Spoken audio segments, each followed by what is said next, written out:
Hi, I'm Shane. I'm Kelsey, and this is Dixie. And we're Love Hut for Life. And for 202 weeks, we've been traveling around the country in our little yellow house. That's right, guys. This week we are hanging out on the hillsides of Virginia, working on quite a few projects that Shane has gotten himself into, mainly this Airstream. It is coming along nicely, and we cannot wait to show you all of the progress. Be sure and comment below to let us know that you're watching so that we can be grateful for you. Good morning, y'all, and welcome to another fun-filled week on a Virginia hillside. I'm still working on this Airstream. Y'all come on in and check it out. It's a wreck in here, yeah? Last week, I spent the bulk of my time. It was kind of a short week. We had a holiday weekend. But building out this bathroom, all of this is constructed out of old pallet wood. This side is constructed out of cedar. And I'm going to be sealing it this week and creating a nice waterproof box, pretty much. The sink goes there as well as a faucet, and we're going to be putting a little toilet sitting in there, and it's just a removable one that has a little canister on the bottom that catches everything versus utilizing the old system. We've been working for weeks trying to bring this camper to yard status versus road status. So we've been changing out a lot of the electrical, the plumbing. It had a lot of leaks from the past. We've done a lot of work on the outside. This week, my goal is to get it all finished up and move inside to the house. And I have a shower that I'm going to be tiling and building in there as well. Y'all hang on. This week's going to be fun, just like all the ones before. I promise.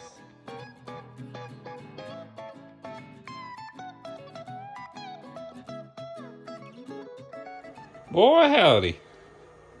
Look at that. I really love how that turned out. Now I'm on to making more sawdust. My goal is to stop making sawdust. I've lost a lot of day, unfortunately, though. There's been a lot of rain today. I got stuck in the Love Hut, and I was scared to get out because I didn't want to get wet. But now I'm working on this kitchen counter. And what I've devised is a system to get a perfect inlay of this piece of wood, and I've put our old ones down in the sink, and I'm screwing to the top of them. So I'll show you guys what that looks like as soon as I get the screws put in.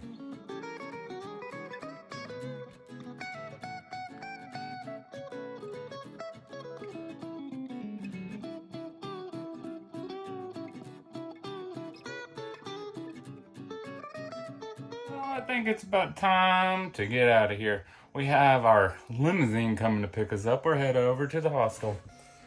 Apparently, there's dinner being made and hot showers to be had. I did manage to get my countertop all flush, so this surface carries flush all the way across. The only thing protruding will be the water faucet here, and you'll be able to turn it sideways. So you'll have this entire space to work puzzles. You could get some bar stools and sit right here. I also went ahead and dropped in the sink for you guys so you could see what it's going to look like. Ain't that cute? It'll be cuter tomorrow.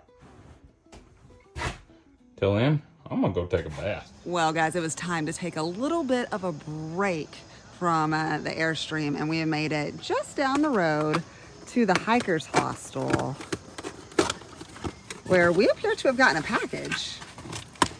One, all your clothes came in, and then two, this is a late birthday present for Shane, early birthday present for Kelsey. Oh my God, they're fans! I'm a big fan of this. Say what? It's a 2-in-1 fan light. How did they know? Awesome. Thanks, Ray and Donna. Thank you. Then went up to the top of the hill. Whoa, what's going on in here? What'd you cook, John? A lot.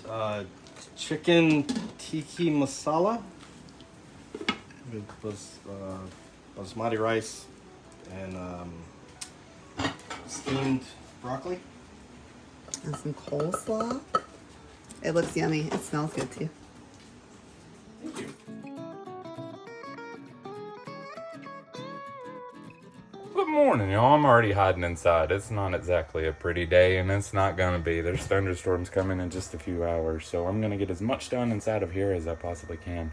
The first thing on the agenda this morning is working on this countertop that I left off with last night. before we headed over to the hostel. My first mission this morning, as you can see here, I've removed all the Formica countertop off of this trim work. And me doing the same there, all the way across. Probably should have done that before I put this wood on, but you know, you forget things sometimes. And then I'm going to be cutting my cedar planks to lay across this. Y'all hang on, this is going to be a dusty day.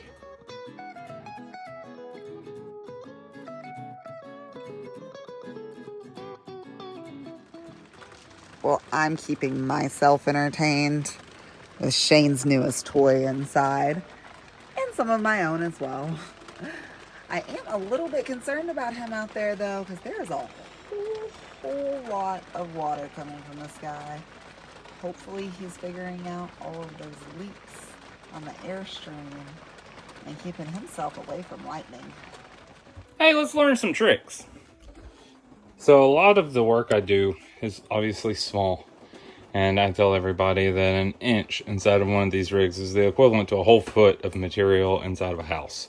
And obviously that's not a direct ratio, but it's a good way to describe what we're doing here. And a lot of times I have to cut really small pieces of wood, and they have to go in very intricate places. Sometimes these pieces take 5, 6, 10 cuts to make. Not this particular one, but it's what's in front of me. And a trick I do, because I use my jigsaw for pretty much every cut I make, unless it's large dimensional lumber, which is rare I even use, I like to have a piece of board. This is the Luan we've been using, so it's very thin, it's easy on the blade, and that way I can hold on to something with my hand, and then I can use my jigsaw and I use a scroll blade on it versus a normal jigsaw blade. I get the real small ones, and it allows me to make these really intricate cuts, which turn into these really pretty pieces of work. Well, I got you guys. I also did something else today. With all of the rain that's come in, unfortunately, we have a couple wet spots appearing, and that's very frustrating. We spent a lot of time sealing this thing up, and we tested it with a garden hose, and it did rain, just not as hard as it has over the past 2 days, so a lot of water has been poured down this thing. And my fear was that the bottom trim was leaking, but I don't think that's the case now. I took off these window covers. There's one on each of these, and these are solid state windows that are in here. They're riveted from the outside. I sealed the top of them on the exterior, and I thought I did good enough. I used 2-part epoxy and sealant, but this is where our water's coming from, believe it or not. It's leaking from right there. It's quite wet, and from the outside it appears there is a loose rivet, and that is allowing all this water to come in and has caused insane amounts of damage. And this one, the leak is right here, and once again it's just some loose sealant. As you can see, these windows are kind of blown. The tape or goo they use inside of them has been squished out, and I don't know what really causes that. But I'm going to try my best to seal them from the outside again when it rains, or when it stops raining. But until then, I got to keep building, and I'm going to keep wringing out these towels I've stuck in here so the water doesn't go down to the floor. And that one over there is literally just a loose rivet as well on the outside. It's incredible what a small hole can do. All right, back to my art project.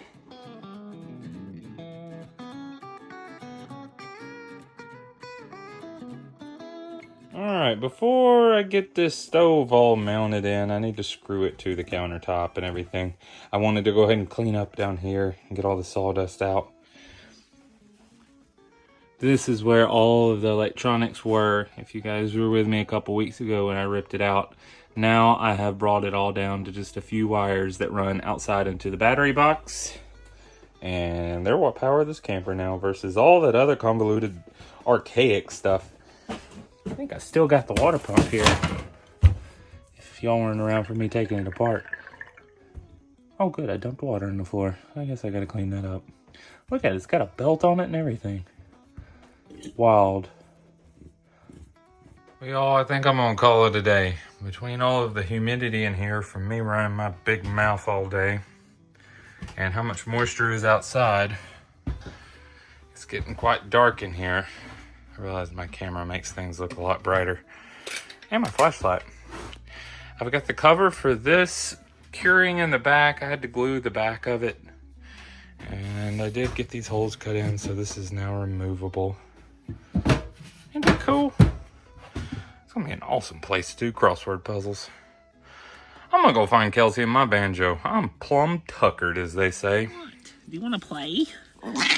Okay, this is the scariest game ever. Get her. See you later. She's done with you, apparently. That's good. She was driving me nuts.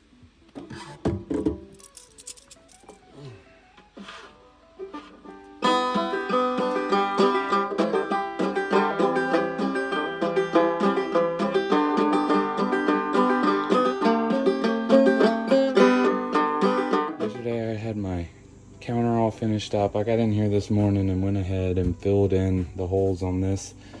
I'm using a product called plastic wood, and this is solvent based, so it's usually stored upside down. As you can see, they even print it so when they put it on the shelf, the solvent doesn't come out. But if this stuff dries up, you can add a little acetone to it and it wettens it back up. But it's a lot more effective than normal wood filler, so I like using it on countertops. You can tint this stuff, you can apply it after the stain.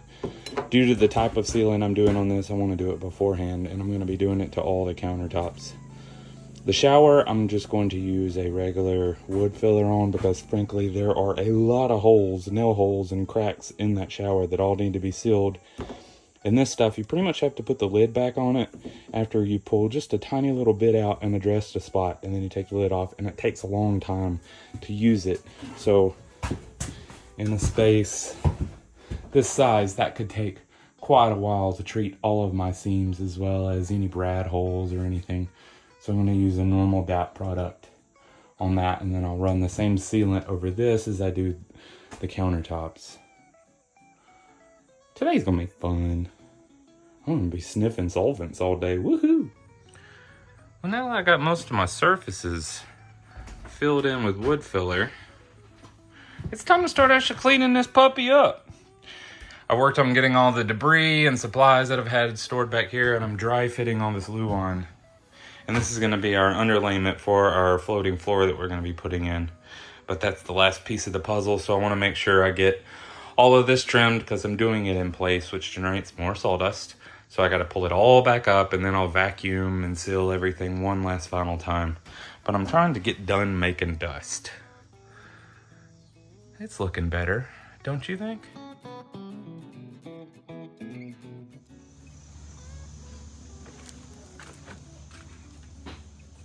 Wow.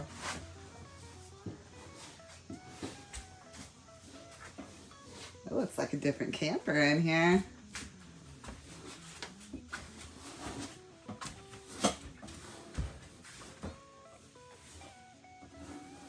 Ooh, double well. Hello. Really pretty. Hello. How are you doing in here? Cramped. A tiny space, and I may have used the nail gun a little excitedly. I gotta get one of these so I stop getting so excited with it and using too many nails. But I've got to fill all these wood holes. And then I'm gonna come play my banjo for you.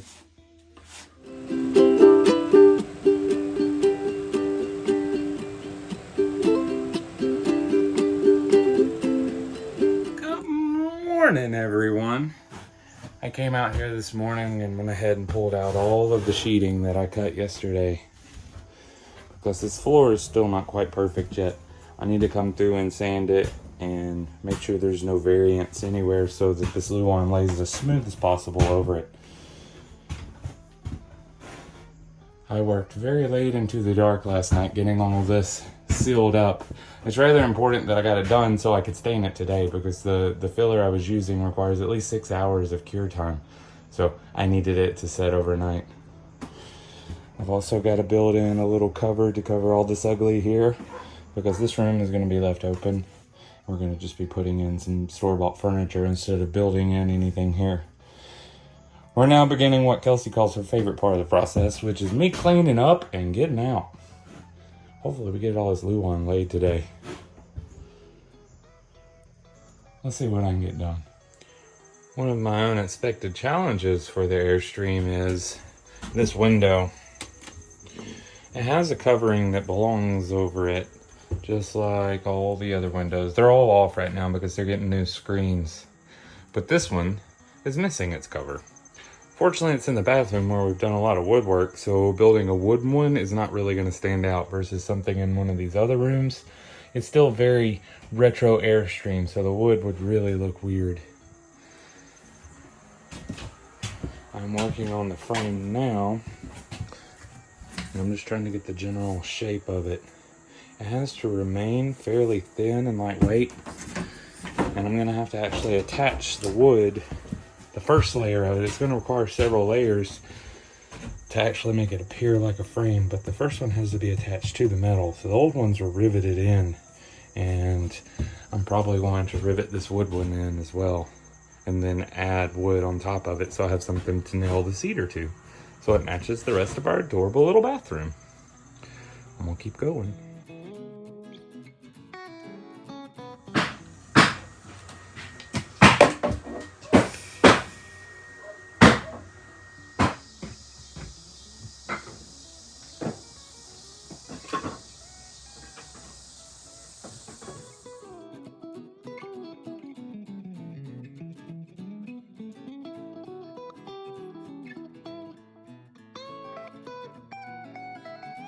Morning, y'all.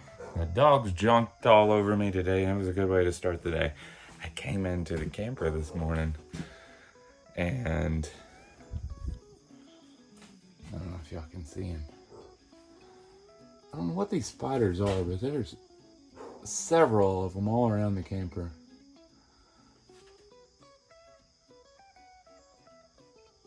Oh. Wendy loves spiders. This spider web is massive too. Oh, they're so fast. They build them all around the outside of the camper too. But it goes from up here all the way down to here, and it's covering basically all of this. Good morning, dude. You gotta get out of here. Wendy's gonna exterminate you. All right. On to the last step of building out this window frame. So you'll watch me put it all together, and the reason it got built the way it got built was because first I had to find the shape of the window, so I needed to use 4 sticks and screw them together, and then I had to add layers to that to get my proper bows. I then made sure that I followed the same width all the way around, and I cut that out with a jigsaw. And now I need to put cedar on the face of it, and this is going to be screwed up onto the skin versus riveted because we want it to be removable. So my holes are already marked on this piece that I originally built, and I've drilled down through the back of it into some scrap wood, and I'm using the screws themselves as an anchor to screw on the cedar.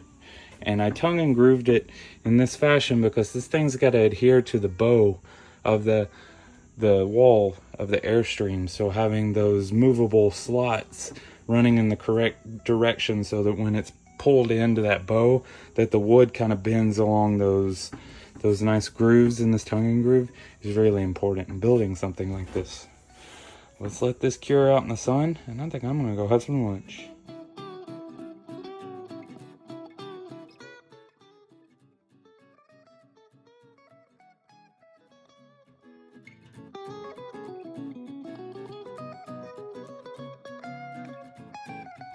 Meanwhile, I am inside, finally getting to see the final product of that first bathroom that Shane started on. Wendy has been in here painting up a storm and got a new vanity to match this awesome top job. Wow, y'all, that's a big difference from when we got here. So pretty.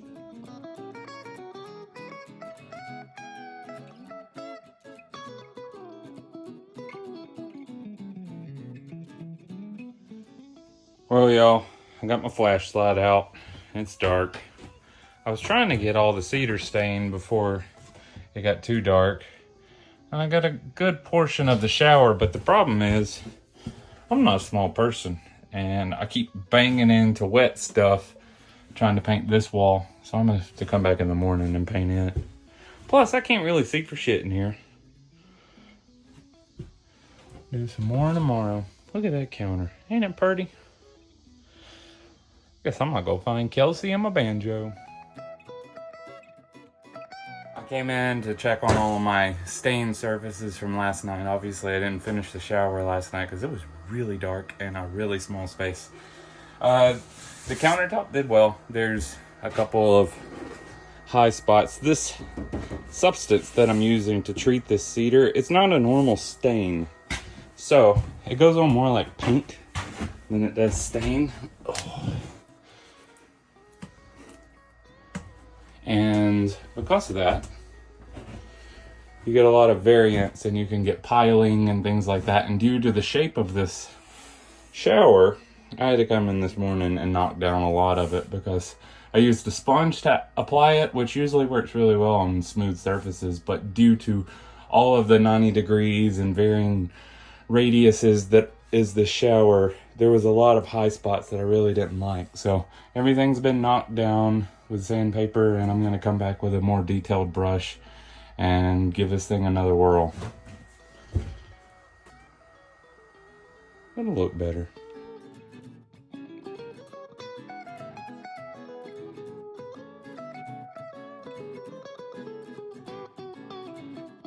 All right. Well, I've got my second full coat applied to this kitchen counter, so it's pretty much done. I'm going to be putting a little bit of shine on top of this, I do believe. But this particular substance takes 72 hours to totally cure. So we're going to see what it feels like after it dries over 3 days. I also got the first coat on all of the surfaces in here. And I came back and touched up all my hard work in here. This will get a whole second coat this afternoon.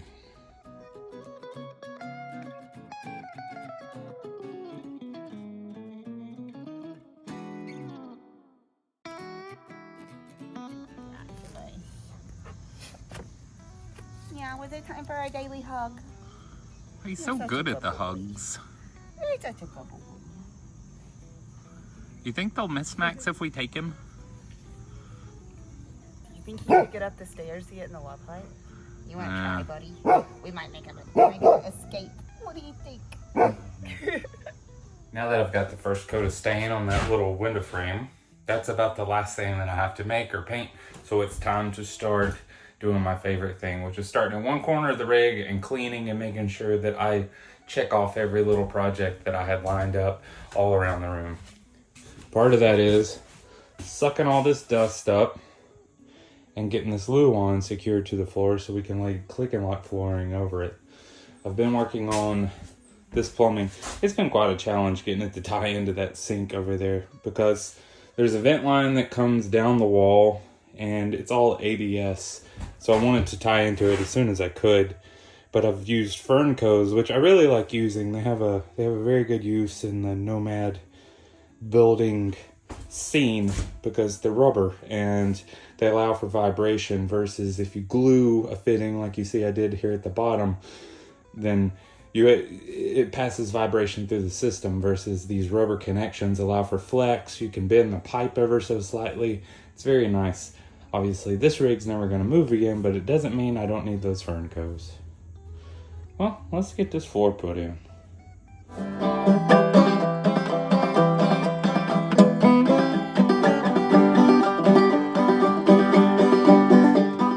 Good morning, y'all. Well, apparently I owe you guys some footage because obviously last night I let you down. So let's see what all I got done yesterday.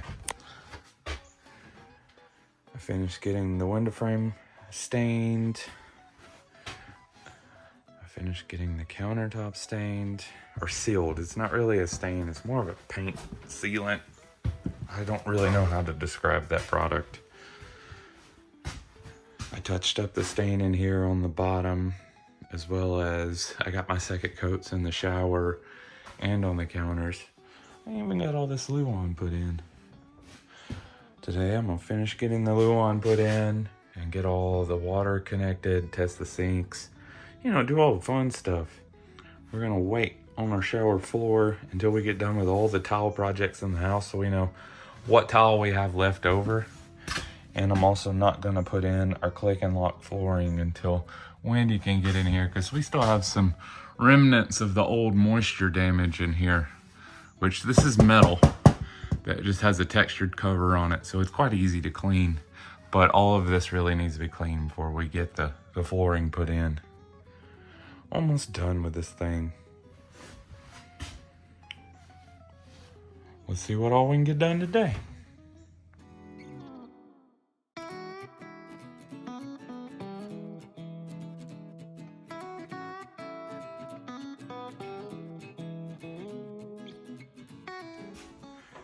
As I'm moving through finishing things up, I'm starting to put the sink and the bathroom in there, and I am working on the drain.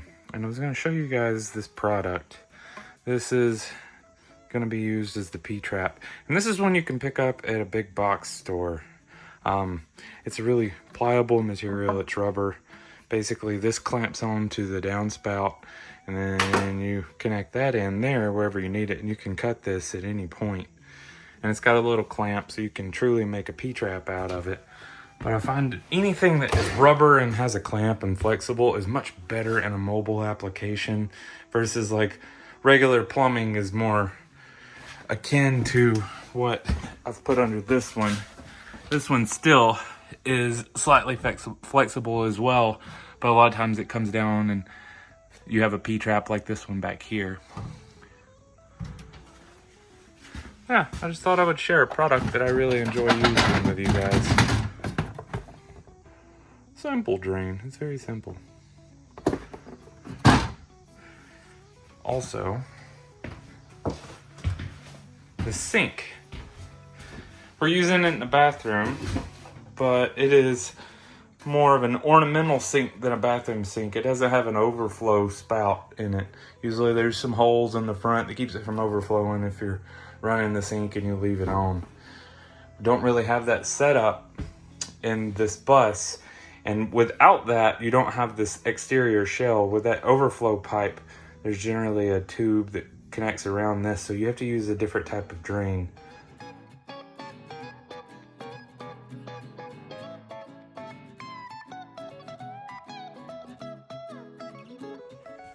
Alright, I've got that put in, and the way I built this cabinet is a little odd. We're not really utilizing the cabinet for storage. Its only purpose is to hide the ugly. So instead of building in a cabinet door, which can be very time consuming and costly, what I've done is I built it to look permanent with these boards that fit in, and they simply just have a few screws, and you take the screws out and you gain access to the sink. And that allows you to get in here and winterize. I've got to go pick up a valve to go on this line right here, because the owners like to winterize with air. So they hook up air to the outside line, and they push air all the way through the system, closing off every source when it finally blows clear. So you have to have it cut off at everything. So we need one for the shower here, because this Y is the same thing as that fitting there. It's just these shower supplies, they're only a 1/2 inch threaded plastic shaft that comes out of the back of it. So I had to make a T myself out of PEX, versus this over here, we're using these supply lines that come with these residential sinks. And you can just usually pick you up a nice little Y or T valve, or fitting, not valve. And that way, no matter which way you turn the water on, hot or cold, it works. So if this is your first episode of me working on this Airstream, then you might not understand what I'm doing with the electrical system. It's a bit weird and different, to be honest. The way this originally was wired up was there was a 30 amp connection, and this is the breaker box for it. So we had a 30 amp shore power, which is this black SAL wire coming out, and it goes outside, and it just had a plug on it, and it was 10 foot long, and you just plugged it into the terminal. You didn't have a connected 30 amp, 50 amp cable like we do now in RVs. There's 2 breakers on this grid. There is a 110 on the left, that's 20 amps, and then the air conditioner is 20 amps. We're not running the air conditioner anymore, so all we have is the 110 circuit. I've disconnected it all inside the box as well, so there's no power capable of going up through to the air conditioner, but I have the breaker off nonetheless. Now, that still presented a problem because the way the Airstream was built was that circuit was energized for these outlets that are strategically placed around the camper. In order to get anything to work in these outlets while you were at a campground, you had to be plugged in. This camper is also equipped with 12 volt items, and pretty much everything else in here runs off of 12 volts, including the lights, the fans, the water pump, etc., etc. All of that was crammed in down here, and there was a water pump down here, as well as a converter slash 12 volt circuit board. So it had these old tube fuses. I highly suggest you go back. It's like going in RV history. What I did was remove all of that, and I came out here to where the battery used to be stored, and I repaired this door, made it waterproof again, and I've purchased this little box right here. What this box does is it converts our normal 110 electricity down to 12 volt DC electricity. Coming out of the box, I have just a simple fuse panel that takes these handy dandy blade fuses, and this box is hardwired into that circuit that I showed you in the back that all of the outlets is hardwired into. So this is replicating what a battery used to do. I put it out here in case there is any issues. These wires right here is all of the DC 12 volt components in the entire camper. It all comes to right here. So if there's any issues, it's super easy to get to, and you don't have to lay on your belly and look under the stove. And then our solution to that is we changed the head on our shore cable. This is the one that comes out of that breaker box. As you can see, it was on that back corner, and it's able to stretch all the way to here. And then I have a very high grade extension cord that we ordered off of Amazon, and it can be plugged into a normal residential outlet. There's no need for that big amperage plug, which is quite expensive to get an electrician to come out and wire. We're waiting on an electrician to come wire one for this camper, but for now, we're just gonna run it in the window over there so it goes straight into an outlet that's not on a very loaded circuit, so we can test this whole thing. It appears I have power going to my block. Now it's time to put in these fuses one by one and check everything out. All right, I got all my fuses in. Give her a whirl. Ha! So these knobs, they allow you to turn on different amounts of lights. Obviously the bulbs are bad, and these are the old style. We've got some LED ones ordered that fit into all these sockets, and that will help pulling not so many amps through the system too. These things all generate quite an amount of heat, as well as pull a lot of power.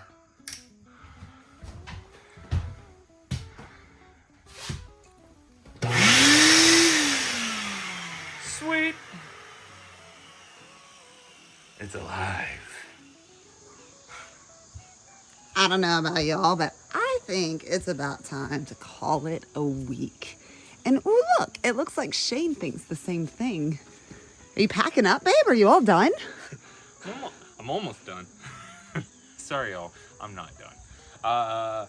I'm going to be moving onto another project before the flooring goes in and all the cleaning is done, like we talked about earlier today. In the morning, I've got to go buy a couple plumbing fittings before I can run water through the camper, because right now it would fill up the whole camper if I tried to plug it in.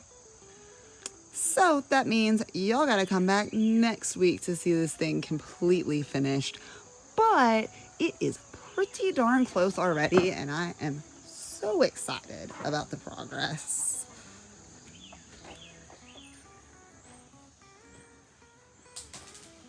I always love the smell of Shane's new woodworking projects. Man, that countertop turned out pretty. And boy, howdy, look at this bathroom. For a man with no shower, he sure is good at building them. One day he'll build me one. Guys, we want to take the time to say thank you to each and every one of you who have been following us along for these 202 weeks that we have been recording ourselves. If you haven't already done so, hit that subscribe button and the thumbs up and comment below so that we know to be grateful for you. Are you grateful for them, puppy? If you would like some other points of view into our life outside of YouTube, check out some of our other social media like Facebook and Instagram. You can direct message us on those, and you can even check out our Etsy page for some of Kelsey's wire wrap jewelry. Also, guys, if you're looking for a great way to get a hold of us, LoveHut4Life@gmail.com is the perfect way to do so. Guys, we will see you next week. Peace out. Have a good one. Bye, y'all.